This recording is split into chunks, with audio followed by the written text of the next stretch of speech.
नमस्कार दोस्तों, प्रस्तुत वीडियो रसायन विज्ञान की मूल अवधारणाएं भाग 2 में आज हम अध्ययन करेंगे रासायनिक संयोजन के नियमों के बारे में। सबसे पहले हम लेकर चलते हैं द्रव्यमान संरक्षण का नियम। यह नियम लैवोसियर नामक वैज्ञानिक द्वारा दिया गया था। इस नियम के अनुसार किसी भी द्रव्य को ना तो उत्पन्न किया जा सकता है, ना ही नष्ट किया जा सकता है। दूसरे शब्दों में कहें तो किसी भी भौतिक या रासायनिक प्रक्रम में उत्पन्न होने वाले उत्पादों का कुल द्रव्यमान क्रिया करने वाले क्रियाकारकों के कुल द्रव्यमान के बराबर होता है। जैसे कि उदाहरण के लिए, यदि कैल्शियम कार्बोनेट का तापीय अपघटन किया जाए तो इससे हमें उत्पाद के रूप में कैल्शियम ऑक्साइड व कार्बन डाइऑक्साइड प्राप्त होती है।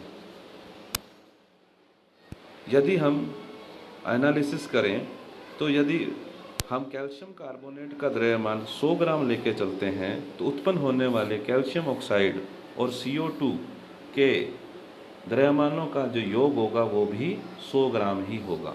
जैसा कि होता है, कैल्शियम का ऑक्साइड जो है 56 ग्राम उत्पन्न होता है और कार्बन डाइऑक्साइड जो है वो 44 ग्राम उत्पन्न होता है।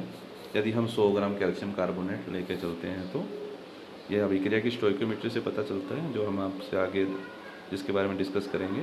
तो द्रव्यमान संरक्षण के नियम के अनुसार क्रियाकारकों के द्रव्यमानों का जो कुल योग होता है वो उत्पादों के द्रव्यमानों के कुल योग के बराबर होता है। अगला नियम स्थिर अनुपात का नियम। यह नियम प्राउस्ट द्वारा दिया गया था। इस नियम के अनुसार किसी भी रासायनिक यौगिक में जिन तत्वों से वो मिलकर बना है उनका भार के अनुसार अनुपात हमेशा नियत रहता है, चाहे हम उस यौगिक को किसी भी स्रोत से प्राप्त करें। जैसे कि उदाहरण के लिए कार्बन डाइऑक्साइड गैस, जिसे हम प्रयोगशाला में, श्वसन क्रिया में, दहन क्रिया में या चूने के पत्थर को गर्म करके भी प्राप्त कर सकते हैं, परंतु हर स्रोत द्वारा उत्पन्न होने वाली कार्बन डाइऑक्साइड में कार्बन व ऑक्सीजन का भार के अनुसार अनुपात सदैव 3:8 ही रहेगा। यानी कार्बन डाइऑक्साइड गैस में 12 ग्राम कार्बन और 32 ग्राम ऑक्सीजन भार के अनुसार रहेगी। कैसे आया ये? जैसे अगर मान के चलें, जैसे कार्बन है तो कार्बन का अणुभार कितना, परमाणु भार कितना होता है? 12 ग्राम प्रति मोल होता है। यदि हम इसके लेकर चलें ऑक्सीजन की बात करें तो ऑक्सीजन का कितना होता है? 16 परमाणु भार होता है। 2 ऑक्सीजन है चूँकि कार्बन डाइऑक्साइड में, तो दोनों का कितना हो गया? 32। तो 12:32। यदि इसका सरल अनुपात लें तो हमारे पास कितना आएगा? 3:8। यानी 3 ग्राम कार्बन और 8 ग्राम ऑक्सीजन संयोग कर कर कार्बन डाइऑक्साइड का निर्माण करती हैं, चाहे वो किसी भी स्रोत से हमें प्राप्त हो। अगला नियम जो है वह है गुणित अनुपात का नियम, जो डाल्टन द्वारा दिया गया था।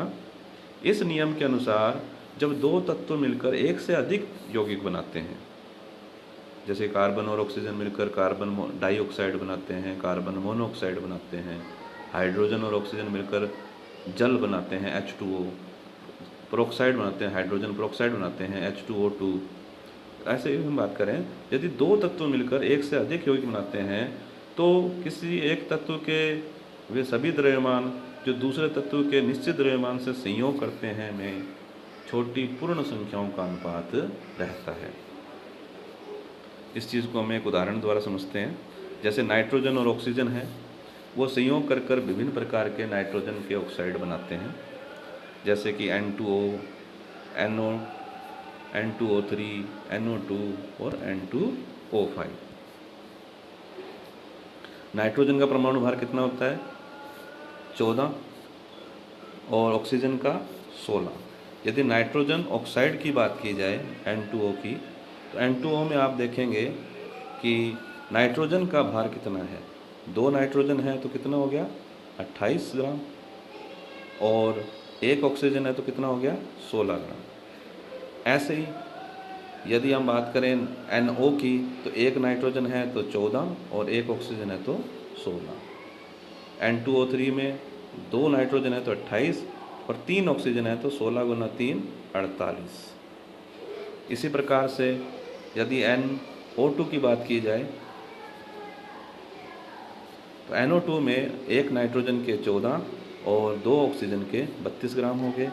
इसी प्रकार से यदि हम बात करें N2O5 की तो 2 नाइट्रोजन के 28 और 5 ऑक्सीजन यानी कि 16 गुना 5 80 ग्राम जो है वो भार के अनुसार अनुपात रहता है नाइट्रोजन और ऑक्सीजन का। अब हम बात करें नियमानुसार कि नाइट्रोजन और ऑक्सीजन के भिन्न भिन्न मतलब ये दोनों मिलकर भिन्न भिन्न यौगिक बनाते हैं। तो नाइट्रोजन का हम द्रव्यमान स्थिर कर लेते हैं और ऑक्सीजन के जो भिन्न भिन्न द्रव्यमान नाइट्रोजन के साथ संयोग करते हैं इन यौगिकों में, तो उनमें किसका अनुपात रहता है? सरल अनुपात रहता है छोटी पूर्ण संख्याओं का। जैसे कि अगर हमने नाइट्रोजन का स्थिर अनुपात कर लिया 14 ग्राम, आप देख रहे हैं हमने इस संख्या को 2 से भाग दिया तो हमारे पास 14 ग्राम किसके आगे? नाइट्रोजन के, 8 ग्राम किसके आगे? ऑक्सीजन के। इस संख्या को 2 से भाग दिया तो इसको हमने 1 से ही भाग दिया तो समान ही रह गया 14 और 16। इस संख्या 28 अनुपात 48 को भी हमने 2 से भाग दिया तो हमारे पास संख्या आ गई 14 अनुपात 24। 14 अनुपात 32 को हमने 1 से भाग दिया तो हमारे पास संख्या समान ही रहेगी 14 अनुपात 32। तीसरा हम लेकर चले हैं 28 अनुपात 80 को यदि हमने 2 से भाग दिया तो हमारे पास क्या संख्या आएगी? 14 अनुपात 40। तो आप यहाँ देख रहे हैं कि हमारे पास अब जो नाइट्रोजन का निश्चित भार आया है वो सभी यौगिकों में कितना आया है? 14 ग्राम। अब इस 14 ग्राम नाइट्रोजन के साथ में ऑक्सीजन के कितने ग्राम जो हैं वो संयोग कर रहे हैं? तो हम यहाँ देखेंगे N2O के केस में 8 ग्राम, NO के केस में 16 ग्राम, N2O3 के केस में 24 ग्राम, NO2 के केस में 32 ग्राम और N2O5 के केस में 40 ग्राम जो है वो संयोग कर रहे हैं। तो जो ऑक्सीजन संयोग करने जा रही है नाइट्रोजन के निश्चित भार के साथ में, उनके मध्य अनुपात क्या है? देखिए 8, 16, 24, 32 और 40। देख रहे हैं आप 8, 16, 24, 32 और 40। यदि इनका सरल अनुपात लें तो क्या निकलेगा? 1 अनुपात 2 अनुपात 3 अनुपात 4 अनुपात 5। 8 दूनी 16, ये 24, 8 चौक 32 और 8 पंग 40। यानी ऑक्सीजन के जो भिन्न भिन्न द्रव्यमान, एक ही तत्व ऑक्सीजन के भिन्न भिन्न द्रव्यमान जो दूसरे तत्व नाइट्रोजन के निश्चित द्रव्यमान से संयोग कर रहे हैं, उनमें छोटी पूर्ण संख्याओं का अनुपात है। यही क्या है? हमारा गुणित अनुपात का नियम है, किसके द्वारा दिया गया था? डाल्टन द्वारा दिया गया था। अगला हम लेकर चलते हैं व्युत्क्रम अनुपात का नियम, जो कि रिचटर द्वारा दिया गया था।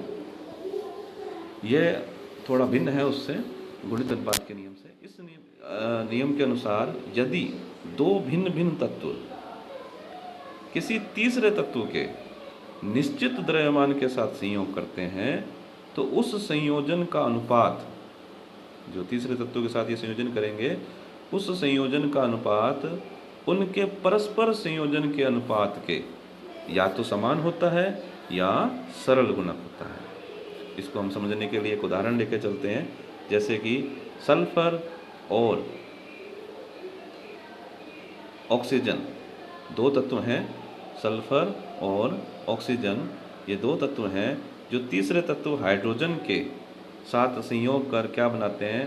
H2S और H2O बनाते हैं और परस्पर संयोग करके क्या बनाते हैं? SO2। तो हम एक बात करते हैं, जैसे कि सल्फर है और ऑक्सीजन है, ये तीसरे तत्व हाइड्रोजन के साथ संयोग कर रहे हैं और हाइड्रोजन के निश्चित भार के साथ संयोग कर रहे हैं। किसके साथ संयोग कर रहे हैं? हाइड्रोजन के निश्चित भार के साथ संयोग कर रहे हैं। ये सल्फर के 32 ग्राम जो हैं वो हाइड्रोजन के 2 ग्राम के साथ संयोग कर रहे हैं। इसी प्रकार से ऑक्सीजन के 16 ग्राम जो हैं वो हाइड्रोजन के 2 ग्राम से संयोग कर रहे हैं। जब सल्फर का संयोग होता है हाइड्रोजन के 2 ग्राम से तो हमें H2S प्राप्त होता है, जिसमें इन दोनों का अनुपात कितना होता है? 2 अनुपात 32। हाइड्रोजन के 2 हैं तो 2 ग्राम और सल्फर का 1 परमाणु है तो 32 ग्राम। इसी प्रकार जल में हाइड्रोजन के 2 परमाणु हैं तो 2 ग्राम हाइड्रोजन के और 16 ग्राम जो हैं वो ऑक्सीजन के हैं। यानी कि दोनों ही तत्व सल्फर व ऑक्सीजन तीसरे तत्व हाइड्रोजन के निश्चित द्रव्यमान के साथ 2 ग्राम के साथ संयोग कर रहे हैं, और इस संयोजन में इनका जो अनुपात वो क्या है, 32 और 16 का है। कितना है, 32 और 16 का है। तो जब ये परस्पर संयोग करते हैं तो उस समय इनमें क्या अनुपात रहता है, जब ये परस्पर संयोग करते हैं तब इनमें अनुपात होता है इनका 32 अनुपात 32 का। SO2 के केस में अगर आप देखें तो सल्फर का 1 परमाणु और ऑक्सीजन के 2 परमाणु, तो इनमें आपस में क्या अनुपात रहता है, 32 अनुपात 32 का भार के अनुसार।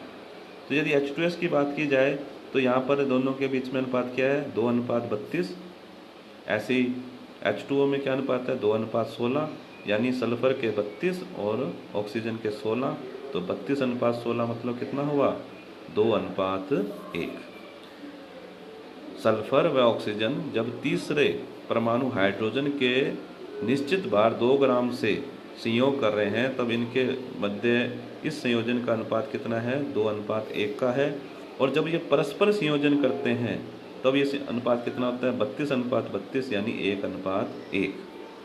तो ये 1 अनुपात 1 और ये 2 अनुपात 1 जो है वो एक दूसरे के क्या हैं, समान तो नहीं है लेकिन सरल गुणक में है। किस में है, सरल गुणक में है, यानी 1 गुणा 2 बराबर 2 और 1 गुणा 1 बराबर 1, तो 2/1 हो गया। तो ये किस में है, सरल गुणक में है। तो इस प्रकार जब 2 भिन्न तत्व जैसे कि सल्फर व ऑक्सीजन किसी तीसरे तत्व जैसे कि हाइड्रोजन के निश्चित द्रव्यमान 2 ग्राम के साथ संयोग करते हैं तो उस संयोजन का अनुपात, वो संयोजन का अनुपात कितना है, वो संयोजन का अनुपात है हमारा 32 अनुपात 16। जैसे कि आप यहाँ देख रहे हैं कितना है, 32 अनुपात संयोजन 16 है, जो कि उनके परस्पर संयोजन के अनुपात 32 अनुपात 32 के या तो समान होता है या फिर सरल गुणक में होता है। इसी को क्या कहते हैं हम, व्युत्क्रम अनुपात का नियम कहते हैं। अगला हम जो नियम है वो आखिरी नियम है, वो है आयतन संबंधी नियम है, नियत आयतन संबंधी नियम, गैलुसेक द्वारा दिया गया था। इस नियम के अनुसार समान ताप और दाब पर सभी गैसें सदैव सरल अनुपात में संयोग करती हैं, और यदि बनने वाली गैस यानी उत्पाद भी गैस हो तो उसका आयतन भी क्रिया करने वाली गैसों के आयतन के सरल अनुपात में होता है। जैसे कि उदाहरण के लिए हम बात करें, जल के निर्माण में हाइड्रोजन व ऑक्सीजन जो है वो संयोग करते हैं। H2 + O2 से मिलकर क्या बनता है, H2O बनता है। तो अगर हम आप देखें 200 ml मान के लेकर चले हम, किसके हैं, जल के हैं, तो वो 100 ml ऑक्सीजन से क्रिया करके क्या बनाएंगे, 200 ml जो है आपके जल का निर्माण करेंगे। यदि हम इनमें अनुपात की बात देखें तो 200 ml और 100 ml में अनुपात कितना है, 2 अनुपात 1 का है, एक सरल अनुपात है।